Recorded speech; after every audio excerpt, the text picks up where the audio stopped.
Don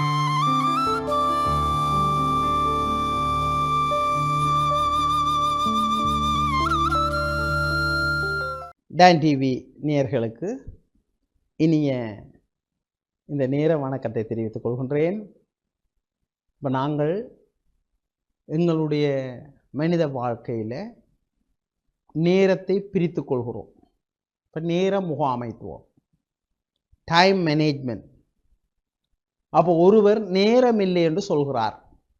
இப்போ நீங்கள் நேரமில்லை என்று சொல்கிறீர்கள், நான் நேரமில்லை என்று சொல்கிறேன், நான் சரியான பிஸி என்கிறேன்.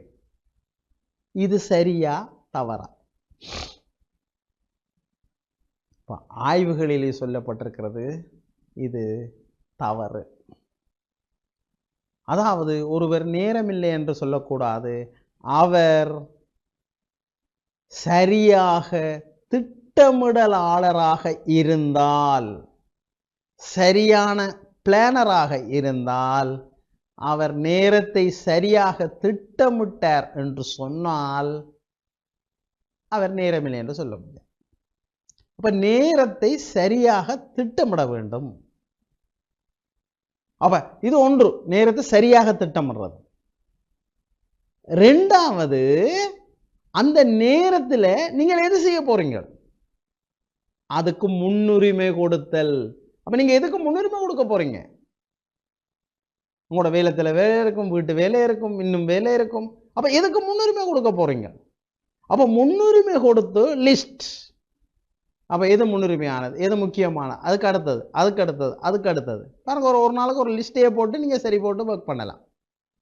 அப்போ பாருங்க, இன்று பலருக்கு உளவியல் ரீதியான பிரச்சனை, வேலைத்தலங்களில், வேலை செய்கிற இடத்துல, வீட்டில், பொது வெளிகளில் என்ன பிரச்சனை என்று சொன்னால் நேரத்தை கையாள தெரியாது.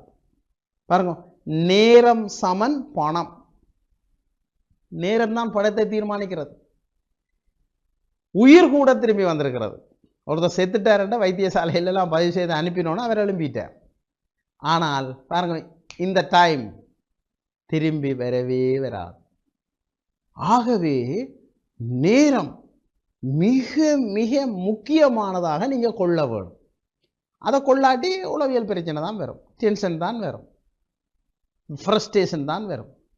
அப்போ நேரத்தை சரியாக பயன்படுத்துபவர் பாருங்க, சந்தர்ப்பங்களை சரியாக பயன்படுத்துவார்.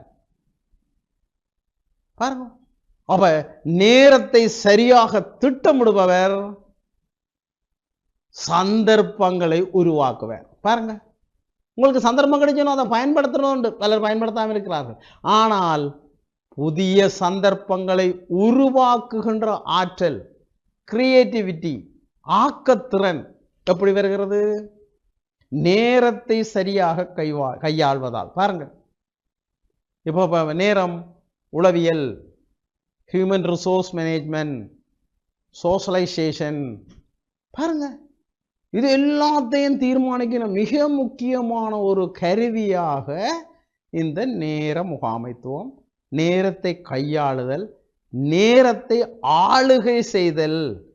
இப்போ நீங்கள் டைம் மேனேஜ்மெண்ட் சொன்னால் இந்த குறிப்பிட்ட நேரத்தில் அதை நீங்கள் வெற்றிகரமாக நிறைவேற்றுறீங்களா, அதுவும் மிக முக்கியம். அப்போ வினைத்திறன், அப்போ உங்களோட வினைத்திறன் அந்த குறிப்பிட்ட நேரத்தில் உற்பத்தி சார்ந்ததாக, அல்ல நீங்கள் படிக்கிறது சார்ந்ததாக, அல்ல நீங்கள் வேலை செய்கிற சார்ந்ததாக சரியாக நடக்கிறதா? பாருங்க, அலுவலகங்களில், நீங்கள் வேலை செய்கிற இடத்துல, வீட்டில்.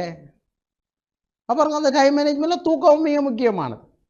பாருங்க, நீங்கள் தூங்குகிற டைம் இரவிரவா இருக்கான இளைஞர்கள், வேலை செய்கிறவர்கள் ஹேண்ட்போனை பார்த்து தொடர்புகள் எடுத்து, பொருத்தமில்லாத தொடர்புகளை எடுத்து இரவு முழிப்பு 3 மணி 4 மணி தான் பழக்கிறோம். பிறகு வேலைத்தளத்தில் வந்து தூங்குகிறார்கள், நித்திர கொள்கிறார்கள், பல தவறுகளை செய்கின்றார்கள். பாருங்க, அப்போ டைம் மேனேஜ்மெண்ட்டை சரியாக பின்பற்றாதவர் தவறு. அதை போனவரிடம் பாடசாலையில் ஒரு அனர்த்தம் நடந்தது. அவர் ஸ்பீடாக டைம் அடிக்கிறதுக்கு போனவர் ஆக்சிடென்ட் பண்ணி இறந்துட்டார். அப்போ இந்த வகையில் நேர முகாமைத்துவத்தை சரியாக பின்பற்றி நல்வாழ்வு வாழ்வோம். வணக்கம்.